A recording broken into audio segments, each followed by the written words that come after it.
MoDOT's $2.8 billion Improve I-70 program will add a third lane and make other improvements to I-70 across the state. This is a massive undertaking made possible by Missouri's General Assembly and one that requires the coordination of thousands of people across multiple agencies. In this new video series, MoDOT will be showcasing the variety of people working to bring the expansion of I-70 to life. This is Beyond the Barrels.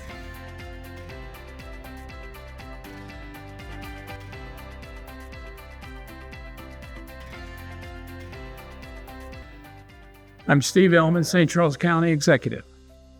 My first memory of I-70 was about 1955 or 56, and I was with my dad at his Aunt Hilda's place right over here off each of the road, and went down behind the house in her apple orchard, and her son told us that the highway department had purchased their apple orchard, and there was a new interstate highway going to come through there.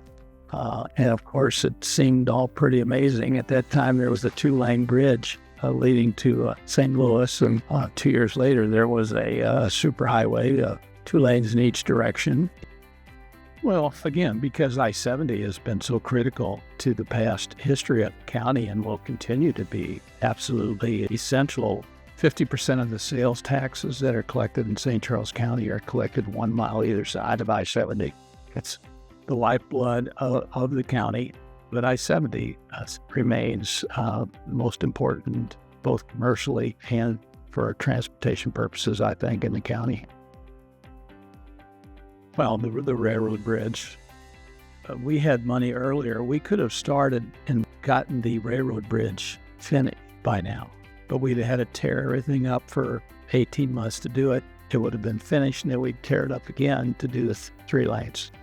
So I think it was a wise decision to go ahead and just wait and do them all at the same time. You know, you can get to Jeff City 2 different ways from St. Louis. You can take Highway 50 south of the river, which is in the Ozarks. It's a beautiful drive. Or you can take I-70 through St. Charles County, which may not be quite as scenic, but it was a lot flatter and a lot easier to build. That's why St. Charles County has developed the way it has, because not only can we build roads through it, but next to those roads we can build subdivisions and malls and the other things that people want when they move to the suburbs. I-364 is really the best example. Phase 3 of what we call Page Avenue Extension, and that was the first time that I heard the term shovel ready. Okay. And shovel ready, again, is the first time I heard the term, but it was something we had been doing for 20, 30 years. Even when MoDOT didn't have the money to do a project, we would advance the money to do the engineering, or we would advance the money to do the environmental, or we would even advance the money maybe to get one phase of it started, waiting for money to do the second and third. And that's what happened with Page. Because we were shovel ready, we were able to get federal funds to do phase 2.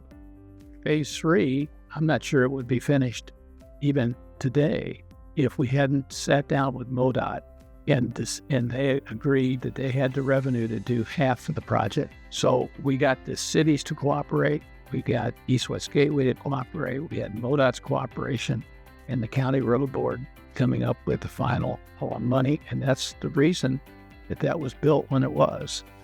Well, you know, the big thing that we've been involved in before this 3rd lane project, of course, is the various bridges across it. And we've gone from 2-lane bridges to 4-lane bridges to the most modern inverted diamond interchanges. The overpasses get more and more complicated, more and more expensive, but they serve the people better and better. And we're very appreciative, not just for the 3rd lane, but for all the other improvements. I'm Steve Ehlmann, and this is Beyond the Barrels.